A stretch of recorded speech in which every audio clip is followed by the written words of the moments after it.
बिस्मिल्लाहिर्रहमानिर्रहीम अस्सलाम वालेकुम वरहमतुल्लाहि वबरकातुहू। अल्लाह पाक आपको सलामत रखे, मुर्शिद इमरान खान को सलामत रखे और जल्द अज जल्द रिहाई नसीब अता फरमाए, मुल्क पाकिस्तान की खैर हो। मैं तकरीबन 2-2.5 सालों से कह रहा हूँ, जब से ये सारा सिस्टम चेंज हुआ है, और मैं डायरेक्ट ही आसिम मुनीर को कह रहा हूँ, यकीन करें, मेरी वो टिकटॉक के ऊपर वीडियो पड़ी थी, वो बहुत ही वायरल हुई थी और लोगों ने कहा कि आज़म भाई आपने तो हमारे दिल की आवाज़ कही।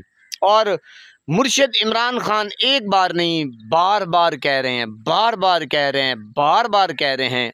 कल तो उन्होंने जनाब कोई 4-5 दफ़ा उन्होंने कहा कि मुर्शिद का जो बयान है वो ट्विटर के ऊपर आया है तो कि मुझसे माफ़ी मंगवा रहा है आसिम मुनीर। आसिम मुनीर को माफ़ी मांगनी चाहिए मुझसे, कौम से, जिसने 8 फरवरी का इलेक्शन चुराया, जिसने 9 मई की वो जनाब CCTV फुटेज गायब की, किसने गायब की और क्यों की?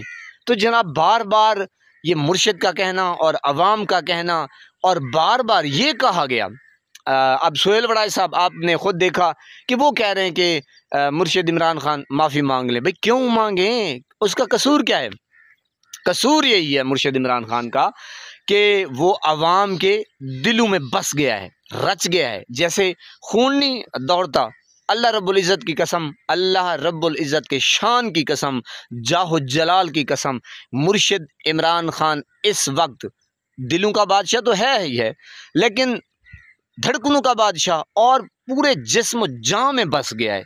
मैंने कहा जैसे खून दौड़ता है ऐसे ही किसी से भी आप बात करें वो तो जनाब आगे गुस्से से लाल पीला हो जाता है कि मुर्शिद इमरान खान के बगैर आपने नाम किसका लिया? डाकू, चोर, लुटेरों का। ओए होए होए। तो जनाब मैं काफ़ी अरसे से कह रहा हूँ, वैसे मुर्शिद तो आपके सामने अभी जो है ना वो लगातार कह रहे हैं, पहले थोड़ा सा अंडरग्राउंड कहते थे कि शायद इनको हया आ जाए, शर्म आ जाए और इनका जो मकरू चेहरा है वो अया होने से बच जाए। लेकिन अच्छा कुछ बंदे होते हैं मेरे पाकिस्तानियों, ढीठ के ढीठ।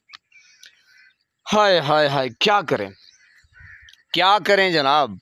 वो लातों के भूत बातों से नहीं मानते। मुझे तो ऐसा लगता है कि ये भी उस मिट्टी का बना हुआ है। बहरहाल कह तो मैं बहुत कुछ जाता हूँ और यूट्यूब इतना सख्त हो गया है कि उसको जो लफ्ज़ है ना, ये अब यही शहज़ादों को कि जनाब आप इनको बुरा भला ना कहें, लेकिन कहना हमारा मजबूरी है, हमारी यूँ समझे कि बस अब क्या कहें। बहरहाल आप समझा करें, लफ्ज़ ज़्यादा बोलेंगे तो जनाब मामला जो है ना वो ख़राब हो सकता है कि ये जो बोलना है ना हमारा, ये जैसे वो उनको PDM के टोले को और ये बड़े साहब को पसंद नहीं है, तो इसी तरह यूट्यूब को भी पसंद नहीं है। ज़ाहिर है इन्होंने कदगन लगाए हुए हैं और कहा कि ये सोशल मीडिया ही तो मुर्शिद इमरान खान की ताकत है। बहरहाल जनाब आपके सामने है कि मुर्शिद इमरान खान बार बार कह रहे हैं कि माफ़ी आपको मांगनी चाहिए और मुझसे भी मांगनी चाहिए, पूरी कौम से भी मांगनी चाहिए। तो ये है इनकी औकात। अभी कुछ थोड़ा मामला जो है ना वो चल रहा है, यकीन करें। मैं तो ऐसे देख रहा हूँ कि एक वक्त आएगा, बल्कि वो मैं वीडियो देख रहा था, शायद अगर मेरे पास पड़ी हो तो मैं वो लगा भी दूँगा। एक औरत है आसिम मुनीर के वो फ़ोटो के ऊपर ना चप्पलें लगा रही है। क्या औकात है, क्या हैसियत है, यानी कि आपकी इज़्ज़त कौम के दिल में क्या बच गई है। बहरहाल बात वही कि लातों के भूत बातों से नहीं मानते। अस्सलामु अलैकुम।